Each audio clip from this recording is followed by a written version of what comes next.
started.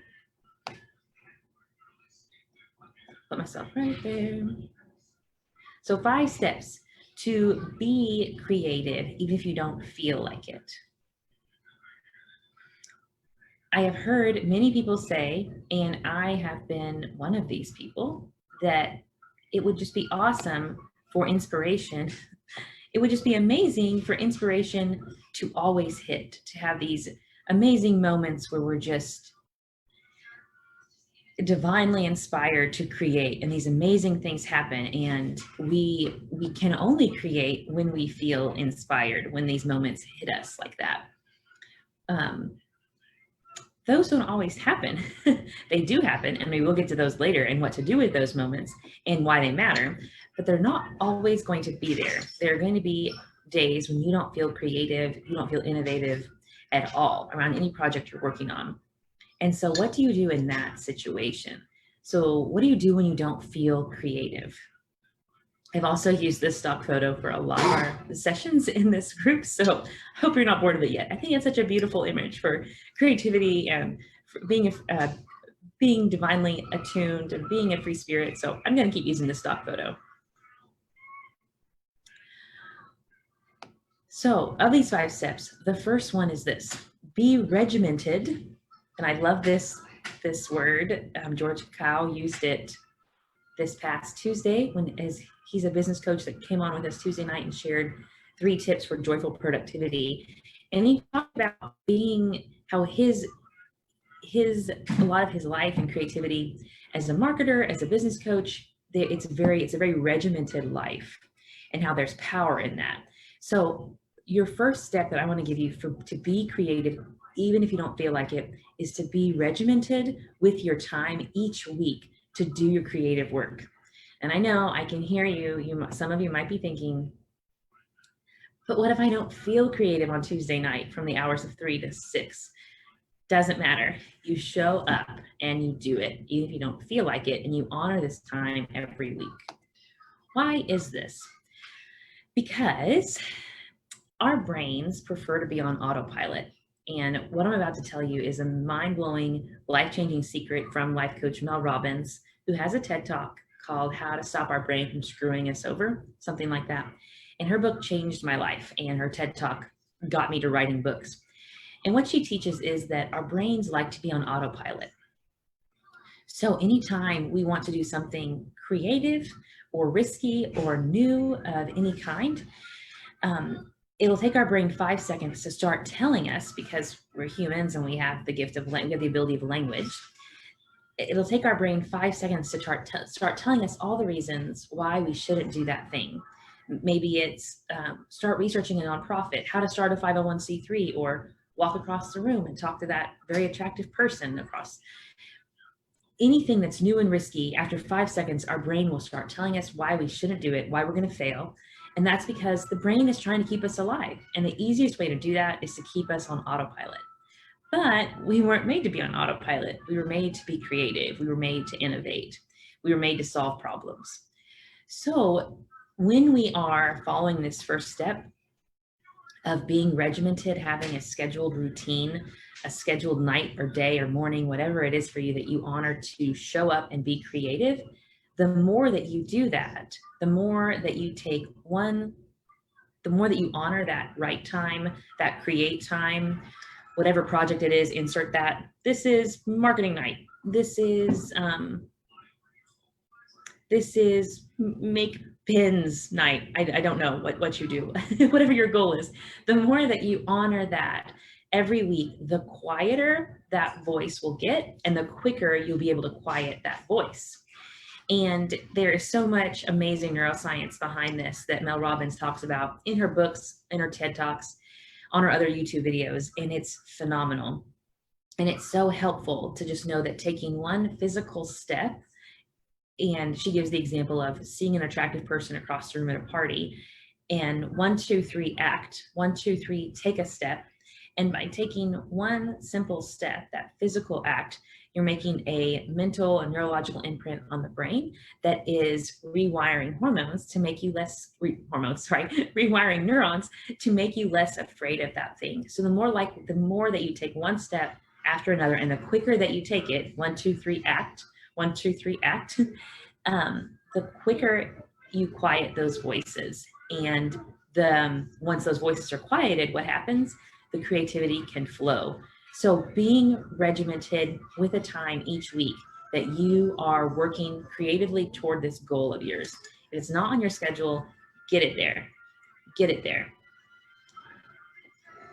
Another example of this rule is my grandfather's favorite author, Louis L'Amour. I'm sure you're aware of him. He's written hundreds of Westerns. He has this great quote, which I've always leaned on. And it's this quote that the water won't run if the faucet's not on. And so this idea of being regimented, in my case, as a content creator, is one who writes books and podcast interviews. Hello, viewer. So glad you're here. Please share in the comments what is a project you're working on that calls for your creativity. Put that below. Want to hear about it. So this first tip, I'll back up just for you, that we're just talking about, is to be regimented with your time each week to do your creative work. So Louis L'Amour has this amazing quote that the water won't run if the faucet's not on. And this speaks to me as a writer is just putting my fingers to the keys and just moving them, even if it's just putting my name on the paper or putting my name on the Word document.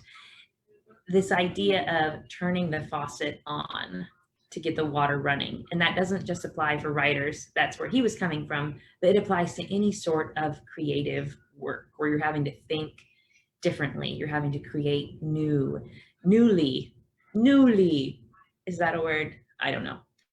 Okay, this next tip, and these tips are going to get a little more unique the more we go to the 5 tips. I know I advertise this as 3 steps, but then yesterday I thought of 2 more that I had to add. So tip number 2, to be creative when you don't feel like it, is to be aligned with how you are wired. You might not know this, but there are things out there called personality tests. Of course, I'm joking. Of course, you're aware of this. There are thousands of personality tests out there, and they can be a beautiful thing. Don't whine about being put in a box. Hear me out.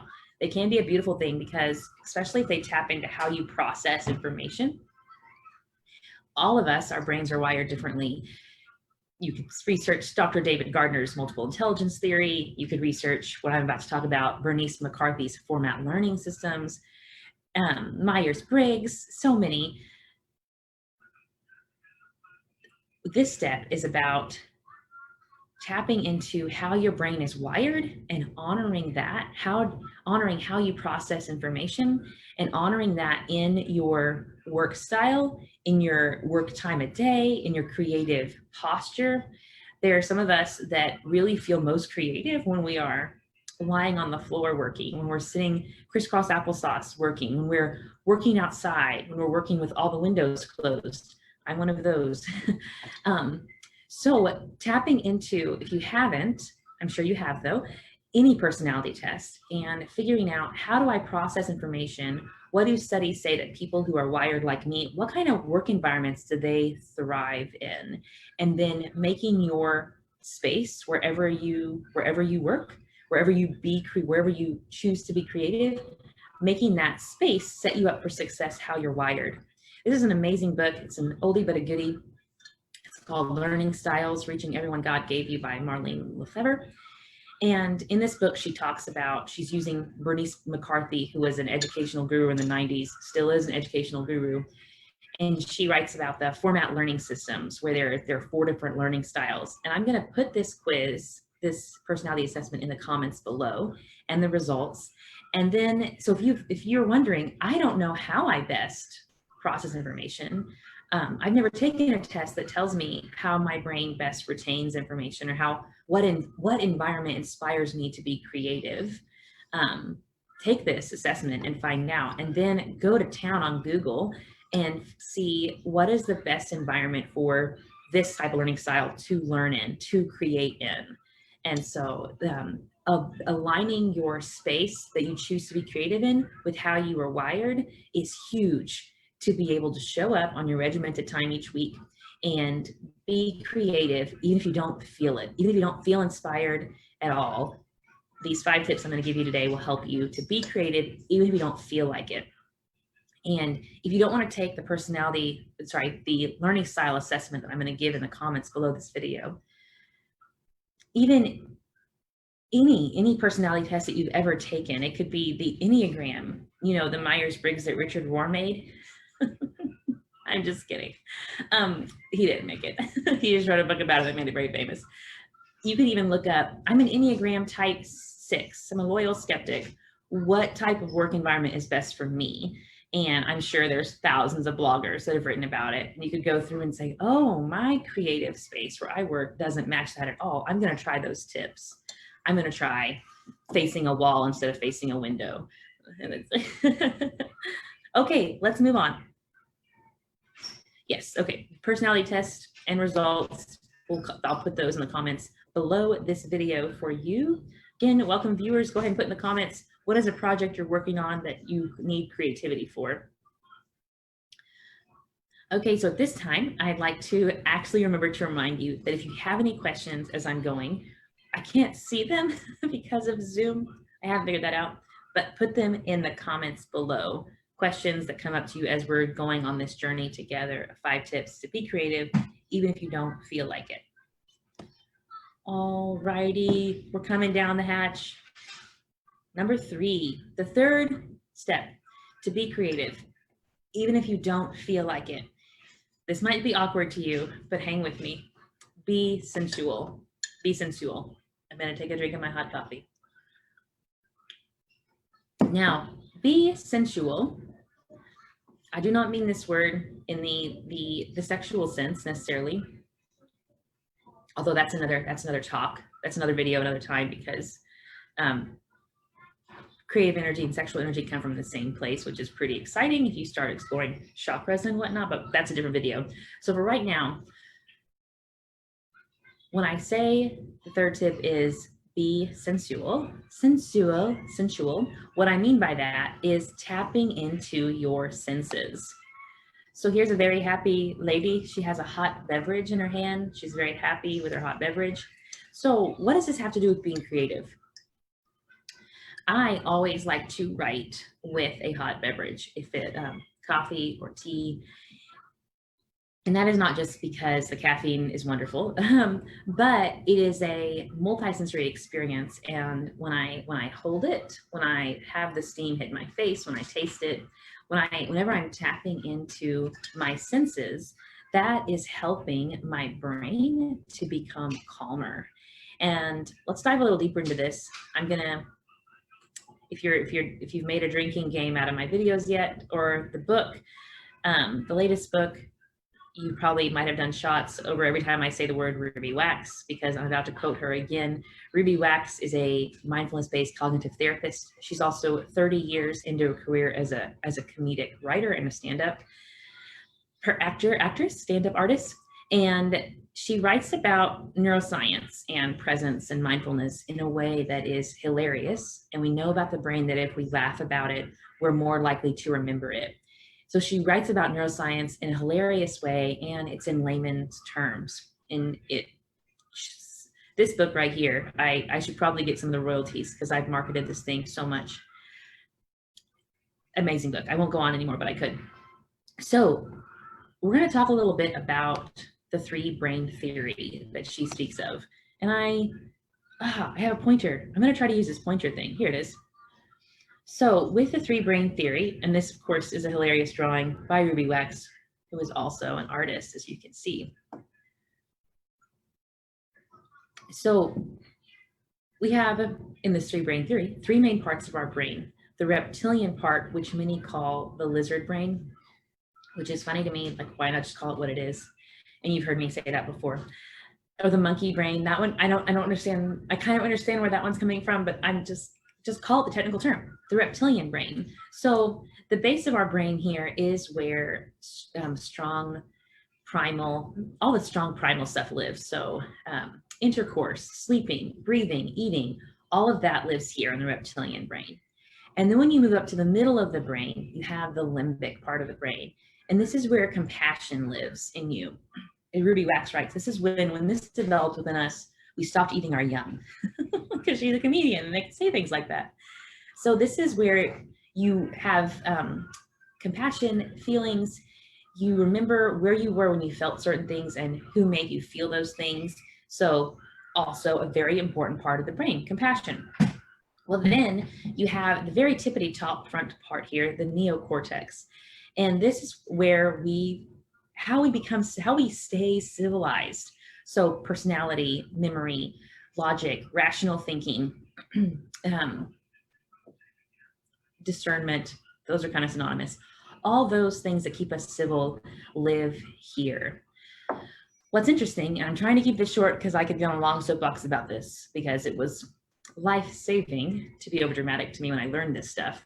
When we are too stressed, the amygdala, which is right around here, and it's an almond-shaped cluster of neurons.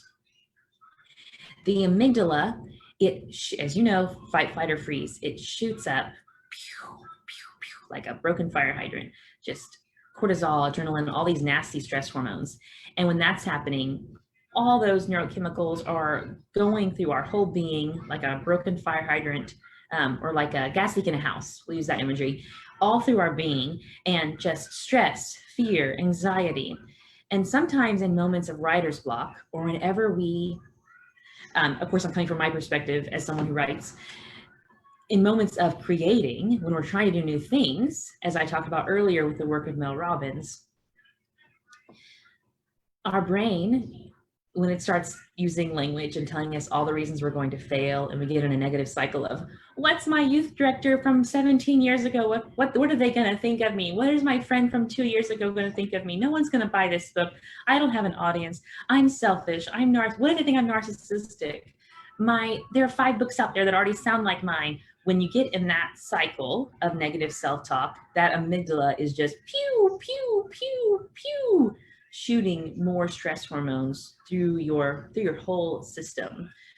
So how do we stop this from happening? This is the beautiful part of mindfulness, is that when you're in that language loop, that negative thought cycle, thanks, yay, we're humans, what a great thing. When we're in this negative cycle, this negative language loop of fears, of doubts, of a moment of anxiety, you can't tell yourself, stop thinking that way. Stop thinking that way, because you're inside the loop. You have to switch gears in your brain, as Ruby Wax talks about. And the only way to get out of a negative thought cycle, a negative self-talk moment, is not to tell yourself to stop thinking it, because what happens when I tell you not to think of pink elephants?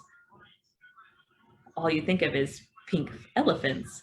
So you switch gears in your brain, and when you tap into your senses with a hot beverage, or with feeling the cushion under your chair, or with the flowers on your table and looking and seeing, oh, that one's purple and this one is yellow and that one's taller, like tapping into your senses, you get out of that negative thought cycle that is using your words, and you switch out of that, you switch gears in your brain, tap into your senses, and you start to breathe.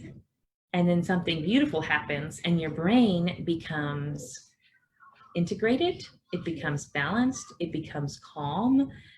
Adrenaline stops shooting, cortisol and adrenaline that are just adding to the negative thoughts, the fears that keep you from creating. It all becomes calm. I might have said this, I don't think I did though, when the amygdala is shooting up cortisol and adrenaline and stress hormones, neurochemicals like that, all the goodness of the neocortex, all of our ways of being logical, having a memory, tapping into our personality, all those things, those cognitive functions shut down when we are in a moment of stress and fear and anxiety. But when we tap into our senses, that amygdala calms down, no more cortisol and adrenaline, the brain becomes integrated and balanced. You're able to return to your writing or your creating without fear. And so that is the long yet kind of short but long explanation of why mindfulness is so powerful and why the brain needs it, especially when you are going to do something creative and new and risky that you might have a little fear and apprehension about.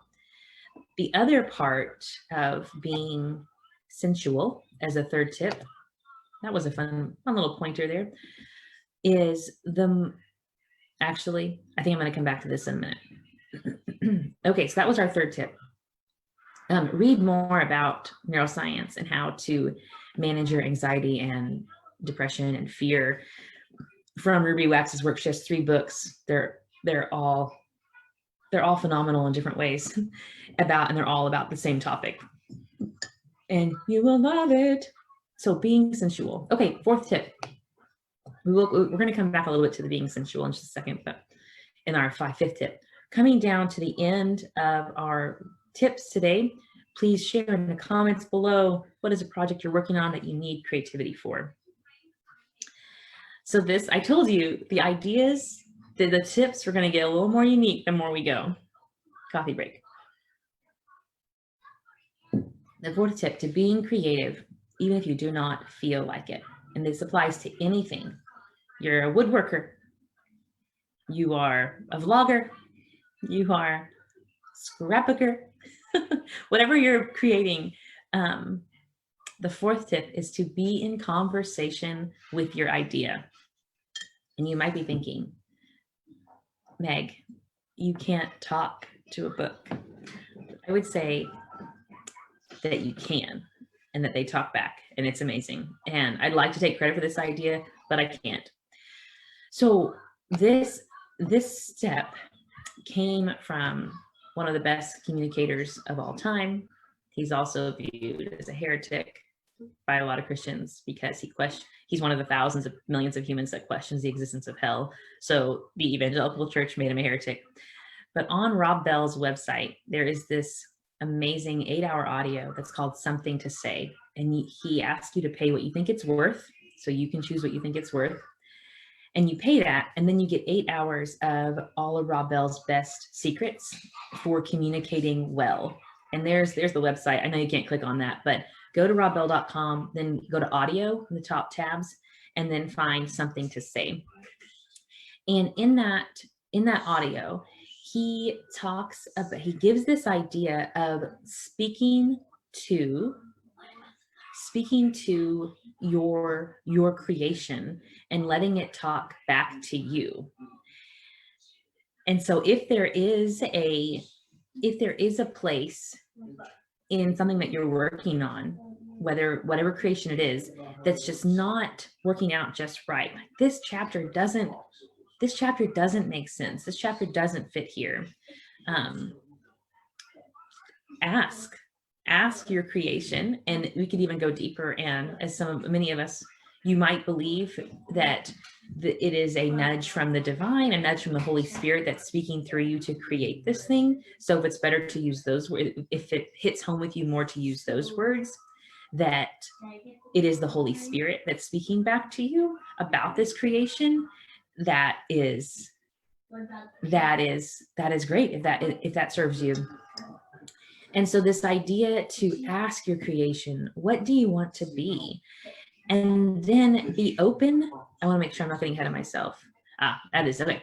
And listening to that idea. And in the example that Rob Bell gives in Something to Say, he talks about if there is a part of, he's a speaker, as many of you know, and he travels and speaks. So if there is a part of your talk that you feel, this is not, like, I'm just going to try to get over this. I'm just going to try to just say it. Just say it. I'm not even going to just get through it, this one part of the talk. And he advises that you pause, you ask the creation, and know that it will speak back to you. And what do you want this part to be? This doesn't feel right. What does this need to be saying? And so making space in your life to talk to what you're creating, to be in conversation with it. Have it be and I know lots of writers talk about this, that if they're writing fiction, that the characters talk back to them at what they want to be. And I know when I had, this kind of leads us to our fifth and final tip. When I started working on my second book, what it felt like to me was that I wanted to write a book that felt like Tina Fey's Bossy Pants memoir was mixed with Donald Miller's Blue Like Jazz, subtitled Non-Christian Thoughts on Religious Theology. Is that right? Something like that. Non-Christian thoughts on, I can't remember it. Anyway, it's right over there. I could look at it later.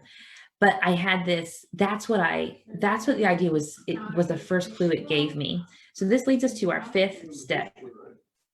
Our fifth step to be creative, even if you don't feel like it, no matter what type of project you're working on, is to be open. Be open. Be open to all the ways that your idea will present itself to you. This is a long step. And to be open as to when creative moments strike. So be open to all the ways that your idea will present itself to you, and to be open to when creative moments will strike. This is Molly Shannon. She's a phenomenal comedian. These are all of her main characters from Saturday Night Live, and she's still doing phenomenal things. These are from the late 90s, early 2000s. The reason I'm sharing these pictures with you is that in the writer's room at Saturday Night Live, the writers loved working with Molly Shannon because she was so unique. She would come into the writer's room and she would say, I want a character that carries herself like this. And then for each character, she would contort her body to a different pose, and she wouldn't use any other descriptive words. It was just her pose. And she would say, that's my character. Create a character that carries herself like this, or that poses like this, or that has a facial expression like this. And then the writers would base a whole character off of just these postures, these body postures, these body mannerisms. And so that was, to Molly Shannon, that's how her characters spoke to her. Her creations would speak to her through body postures, through mannerisms. And the writers, thankfully, were open to that and created accordingly to that.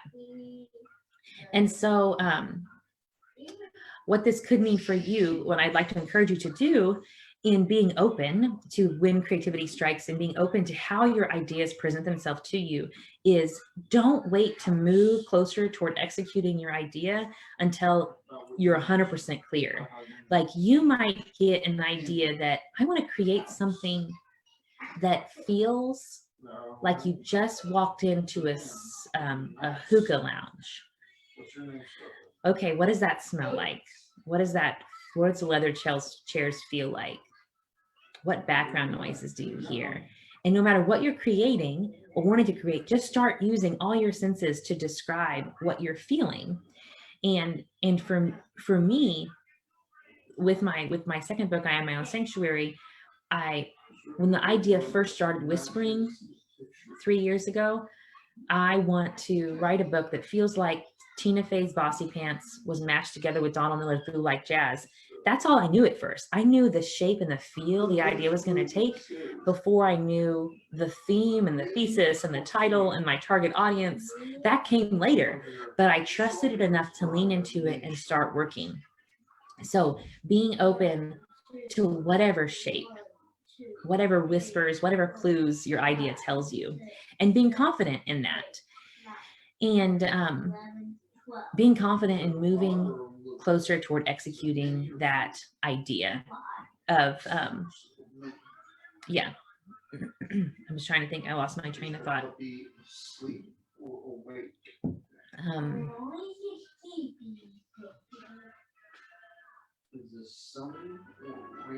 I hear some people sometimes say, oh, I have this idea, but I'm not ready to chase it yet. And then I'll ask, what do you know about your idea? Or a different question, what has this creation told you so far?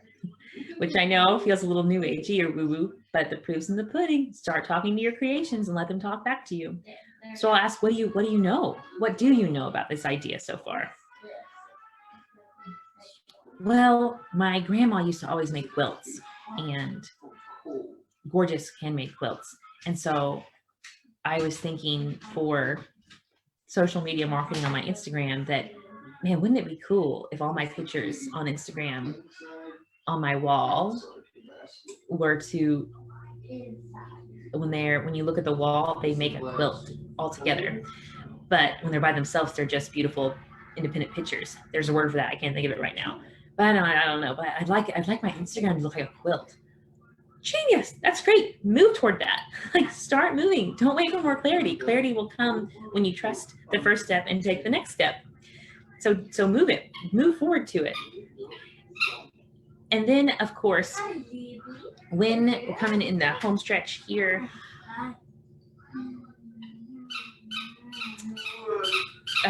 for my type of work that I do as an author, as a coach, and as a podcaster, I keep notebooks everywhere. So when ideas hit, I'm ready to write them down real fast.